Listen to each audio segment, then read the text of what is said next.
Rachel Maddow did not rise to influence by shouting the loudest. She rose by explaining what others rushed past, and by doing it with discipline, evidence, and structure. In a media environment increasingly driven by outrage and speed, Maddow built her authority by slowing things down. Her success is not just a story about television ratings. It is a case study in how credibility, preparation, and intellectual rigor can translate into real political and cultural power.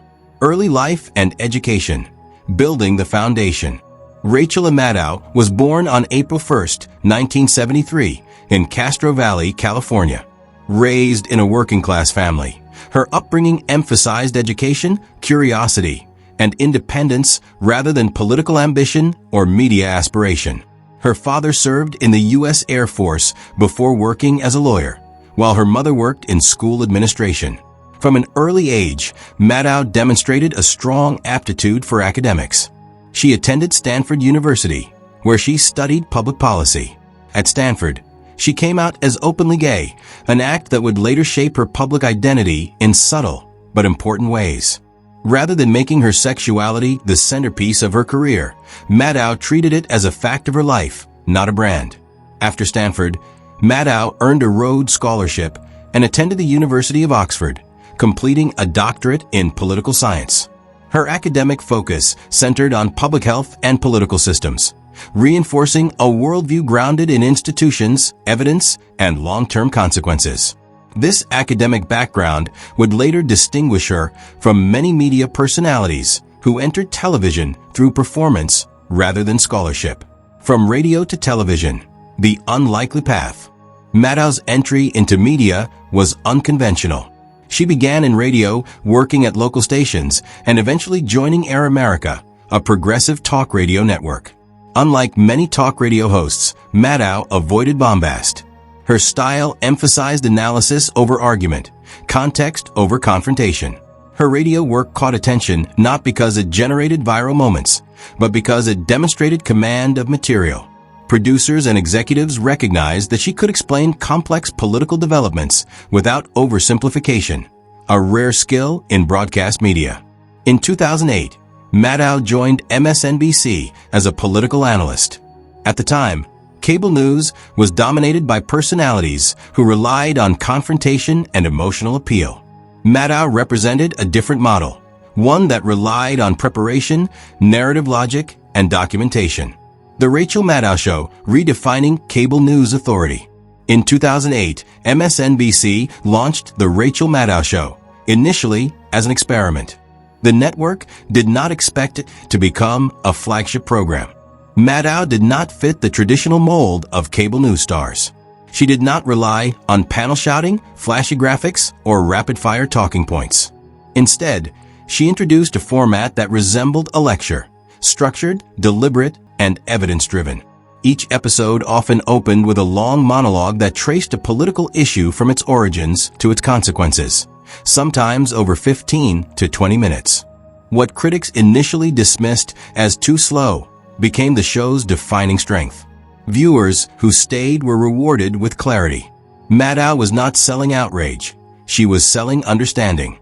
Over time, the show became one of MSNBC's highest-rated programs, particularly during moments of political crisis.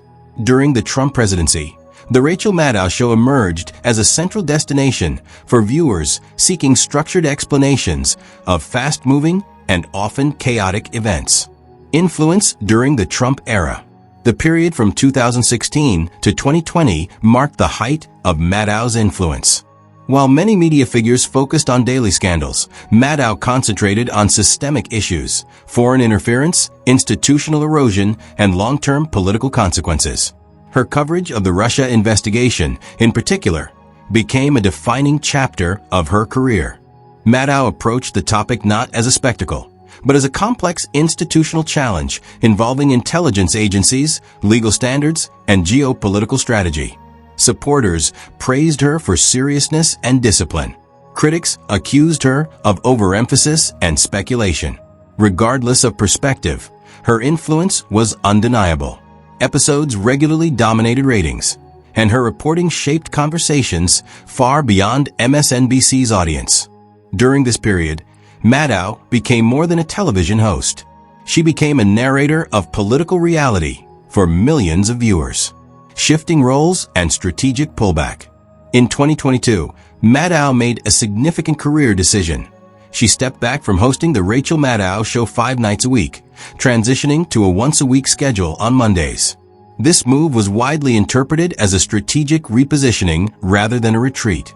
The decision allowed Maddow to focus on long-form projects, podcasts, documentaries, and special coverage. She launched and expanded projects like Bagman, a podcast that explored political corruption through historical narrative, further demonstrating her commitment to depth over immediacy.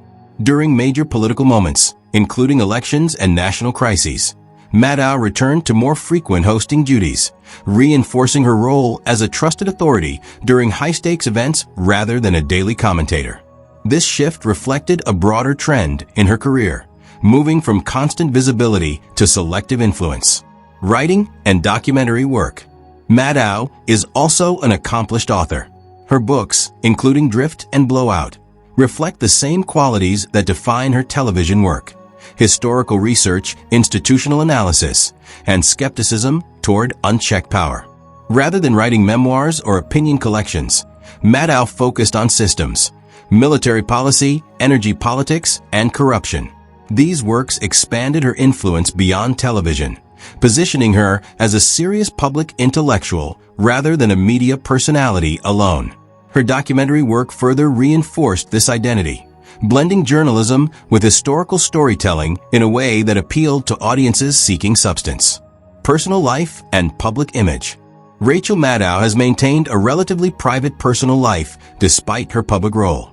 She has been in a long-term relationship with artist Susan Makula, and the couple has largely avoided public spectacle. This restraint has contributed to Maddow's credibility. She does not market her private life, nor does she rely on personal drama to maintain relevance. Her authority comes from consistency, preparation, and trust. Criticism and controversy. Maddow's career has not been without criticism. Detractors argue that her perspective is ideologically aligned and that her framing can reinforce partisan viewpoints. Others contend that her analytical style risks overinterpretation. Maddow has generally responded to criticism by doubling down on documentation rather than rhetoric. She emphasizes sourcing, transparency, and correction when necessary. This approach has allowed her to maintain trust with her core audience, even as political polarization has intensified. Legacy and influence as of 2026. As of today, Rachel Maddow occupies a unique position in American media. She is not merely a television host, nor is she a traditional journalist. She operates at the intersection of media, politics, and education. Her legacy is not defined by viral moments, but by sustained influence. She demonstrated that audiences will engage with complex material if it is presented with clarity and respect. In doing so, she reshaped expectations for what cable news can be. Maddow's career offers a clear lesson. In an era of speed and outrage, explanation itself can become a form of power.